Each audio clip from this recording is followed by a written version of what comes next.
Hello everyone, welcome back to the next video. In this video I will show you how to apply Gaussian blur to a video in Expo React Native for Android using the Media3 transformer library. So let's get started.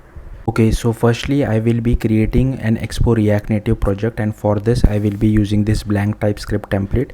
Feel free to use whatever you want as a template, but I'm using blank TypeScript because it gives less boilerplate code and it also has TypeScript support inside it. That's why I will be using this blank TypeScript template. So I'll just copy this command. So this is the command for it. Just open your terminal, go to your workspace directory and just paste this command. Now it will ask me for my app name, so I will just give a simple app name. Let's just wait for a second. So here it is asking me for an app name. I'll just give it as my app. Now let's let it do its own thing. So it will install all npm modules and all that stuff. In the meantime, I will just open this project inside VS Code. So this is the project. Here you can see we don't have the Android folder created. We need to create the Android folder because we need to write some native code for it. So I will just create that Android folder. So for that you will have to go to this particular documentation. So I'll just open it. You can read it if you want to. Here you can select just Android device. Here select development build, and I have disabled EAS because I don't want that. Then select your operating system. I have already installed Watchman. I have installed this Cas Zulu as well. I have set our Java home. I have already installed Android Studio as well. So if you haven't done all this step, you will have to do it first. And once all these steps are done, we'll have to copy this particular command. Then I will just cd to my app and I'll paste this particular command. Again it will install some npm dependencies, and then we'll have to copy this particular command. So this will actually create the Android folder for us. So let's just wait for this npm installation to finish. Okay, now I can paste it. It is asking me for a package name. You can set it whatever you feel like. I'll just keep it default and click on enter. Now it will create the Android folder for us. This will take a bit of time, so be patient. In the meantime, I will show you how to create a native module, because we won't be writing the code inside the main Android folder. We'll have to create a separate native module and we'll be writing code inside that particular folder. So I'll just copy this and paste it over here. So to create a native module, we have to run this particular command. So I'll just copy it again. Here you can see that I'm getting this error. This is because I don't have an Android emulator installed. Also, I haven't connected my real Android device to my Mac. While running the output, I will connect my real Android device. I don't want to run it now, so this is fine. I'm not really worried about it. Then I'll just paste this particular command, and again it will download an npm like create a native module for us. It will ask me some questions. I'll keep everything as default. Enter. Okay, so this is done. Once this is done, okay, so I have already created one practice project. As you can see over here, I will be copying some code from that practice project. So first I'll open my app.tsx. So we have to install two dependencies. I'll just show you those two dependencies, what we will be doing. So I'll just open this Expo image picker. This is because we will be picking a video from the user's local device. Now you don't have to pick a video. If your video is stored on a network URL, that's also fine. We can apply this entire logic remains the same. Instead of the selected video URI, you will have to replace it with the network URL wherever your video is stored. Okay, and there is another dependency which I want to show you. This one, React Native video. So this will help us to play the video once our transformation has been done. So we require this particular library as well.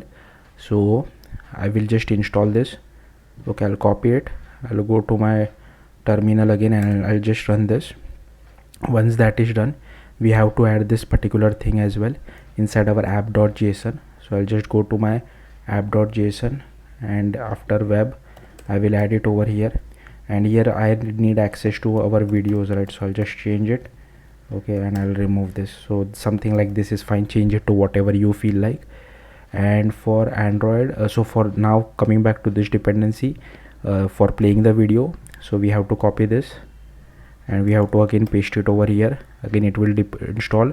Then go to the Android section, and here go to the Expo plugin documentation, and here we have to copy this particular thing. So we already have the plugins thing, so we already have it. So I'll just add a comma after this, and here I have added React Native video as well, and I'll remove this. Okay, so this is done. All right, our dependencies are installed as well. Okay, so firstly so this is the original app.tsx which you will see. Now what I'll do is I'll just copy this app.tsx which is present inside my practice project and paste it over here, then I'll explain it to you. So firstly, I have added this imports of text, touchable, opacity and view. We are importing image picker as well. This will help us to pick videos as well, and we don't really require this use ref, so I'll just remove this. We require use effect and use state, and we also import video from React Native video. Now the module which we have created already has this method called add change listener. This helps us to return some data back from native Android side to React Native side. We will have to create this method called transform video, which I will show you later on. Ignore this use effect for now. Okay, so if you see my UI, I just have one button, and here you can see on click of the button I am picking the video from the user's device, and whatever the user video the user has picked, I'm just sending the URI of that video to this particular method which we will create shortly. Suppose if you are picking if you want to like transform a video which is stored on a network URL, instead of this particular URI you can just write whatever https:// whatever. Okay, but here I'm just doing this. Okay, and here it has a text label of pick video. Then here is our video component. So once this transformation has been done, we are continuously listening for the transform videos URI from native side to React Native side. So once the video has been transformed, we will store that video to external storage so the user can access it whenever he wants, even if our app is closed. So if he opens his own video player app, he can see the transformed video, and once that transform video is stored to external storage, we send that URI back to React Native side. So it will come over here, and I'm setting it to our set video URI. I'm also sending the progress state. So there will be two things which will be sent from this progress. One is progress state, and second is how much progress has happened. So if it is an extremely long video, the progress will take little bit of time. That's why I wanted to show that to you. I'm not really using it, I'm just doing console log. But yeah, I'll later on explain you what exactly is a progress state. So I'll explain it to you now. So basically progress state will be 0, 1 and 2. So 1 and 2 basically means that the conversion is happening. 0 means the conversion is either finished or it has resulted in error, and the actual progress will go from 0 to 100. Now if it is an extremely small video, the value might not reach till 100. So with the help of progress state you can understand whether the conversion has finished or not, because it goes back to 0, right? I'll show you it inside Metro Bundler once I show you guys the output, so that you will be much more aware of what exactly I'm trying to say. So once I have the video URI, and if it is not equal to empty string, then only I'm displaying this video component, passing the video URI which we got from native Android side, and here we just do some styling and display the controls. So pretty simple. Now we have to define this particular method. So first you will have to, I'll just close this, you will have to go to modules, index.ts, and here you will have to define this method. I'll just open my practice project because I don't want to make any mistakes. Okay, and I'll just copy that method. So this is the method, right? So I'll just copy it and I'll remove this and I'll paste it over here. So this is the transform method which takes a URL of the picked video, and then it does the transformation. So we'll have to write this implementation on native Android side. So here you can see this error is gone. Here if you want, now this, for this particular error progress, for that you can go to src mymodules.types.ts. Here you can see value is already present. We need to add progress, but it should be of type string because we are sending the actual progress conversion as well as the progress state in one variable itself. If you want, you can create separate variables. Okay, so this error is gone now as well. Then we will have to open the Android folder inside our module, go to build.gradle, and we'll have to add few dependencies. So I'll just open those dependencies. I'll go to Android build.gradle from my practice project, and I'll just copy this. Okay, and I'll just paste it over here. I'll just remove this. Okay, so these are the two dependency. At the time of me recording, this is the latest version 1.4.1, but if you find some higher version, make sure you can use that particular version as well. You can find this from the Android documentation. Then go to src, go to java, my module.kt. so I'll close everything else. Now firstly I'll go to src main. From this is from my practice project module. Okay, sorry, my module.kt. I will open it. Firstly I will copy all the imports which I have. Okay, because there are a lot of imports, so make sure you also copy the same imports. So I just replace these two with all the imports which I have. So these are all the imports which we have. Okay, then the next thing which I will do is we will have to annotate this with @unstable API, because at the time of me recording this Media3 transformer libraries are a bit unstable. That's why we have to annotate it with @unstable API, but I think by the time you watch it they might become stable. Then we also require this context and activity, so that I will add over here. Okay, so here is our context and here is our activity. Make sure you do the proper indentation. And we are also extending or implementing this transformer.listener, so I will add that. So this particular interface gives us two methods, on completed and on error, so that we know whether the video transformation has been successful or not. Okay, once that is done, I will also copy this four things. We will be overriding these two methods, on completed and on error, later on. I will show you later. And first here is our file name and file path, and here is this handler and progress holder are for tracking the progress state as well as the actual progress of how much has happened. Okay, next I'll just scroll down, and here we have to copy few methods, sorry, which I will quickly explain it to you. Let me first copy all this code.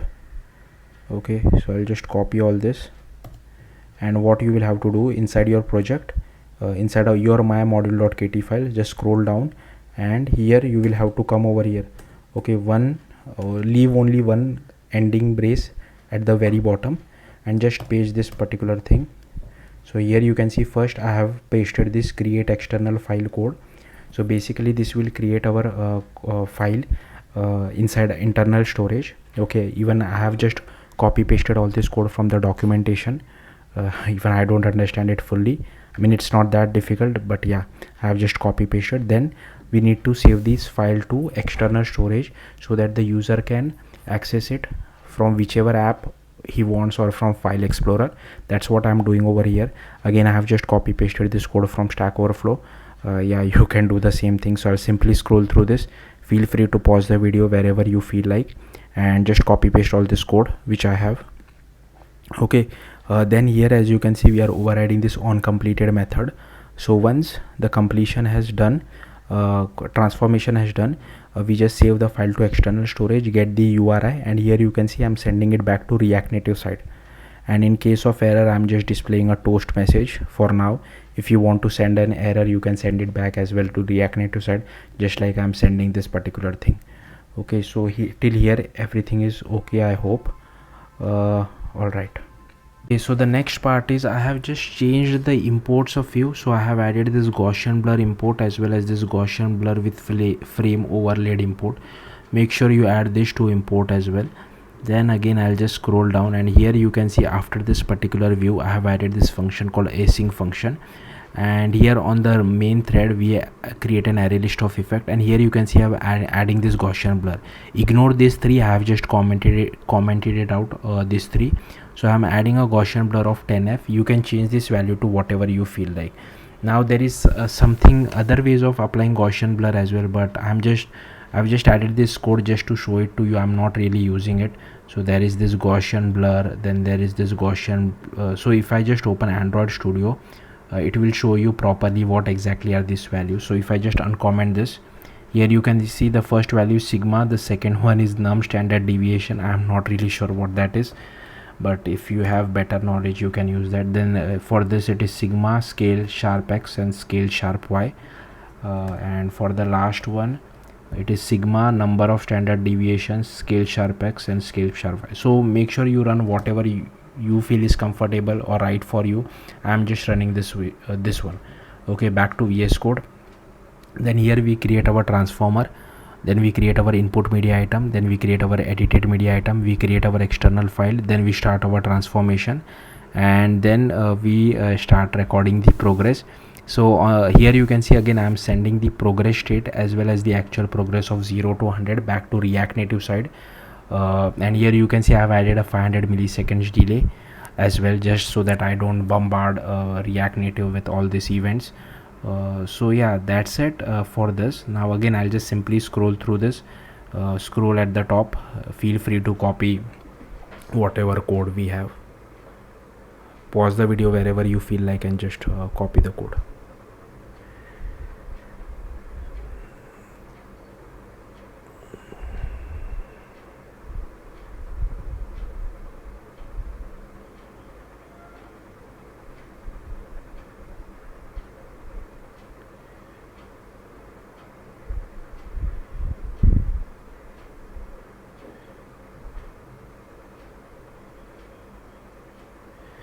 Okay, so that's it for the code. Now let me run it and show you guys the output. Okay guys, so here is the output.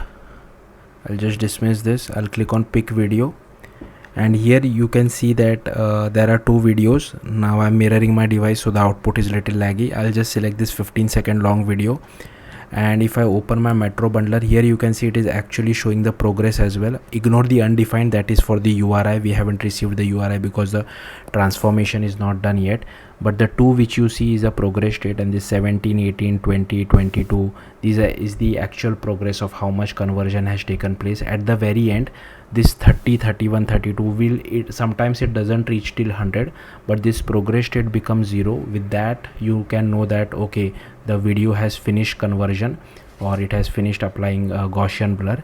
Also, once the conversion is finished, the video is saved to local storage, and after that we get the URI from that local storage, as in external storage, where the user can access it even without our app. They can access it or play it from any app. So this is done. Hopefully the video should start playing now. Okay, it is still on 99. It is stuck on 99. Let's just wait for a couple of seconds. Oh, did my app crash? I think no, my app didn't crash. It just reloaded it for me. I have noticed this couple of times. I don't know why this happens. The app definitely didn't crash. What I can do is I will just do it one more time. I'll just click on pick video. The video the video was not saved. Okay, so I'll just select this 15-second long video one more time. Let's see what happens. Also, one more thing which I want to clarify is that this particular entire code base will work for a video which is stored on a network URL as well. Currently we are sending the URI of our picked video from local storage of the user's device, right? But you can send, instead of that, you can use a network, you can use a URL of a video which is stored on a server as well. The steps remain exactly the same. You just have to change the URI. Let's just see. Hopefully it works this time. I don't know why it reloaded my app, but I have noticed that many a times this issue occurs with Expo. I hope it doesn't occur with production, because I'm running it in a debug build now. Yeah, this Gaussian blur does take a little bit of time, even though I selected a 15-second long video. Hopefully this should get done now.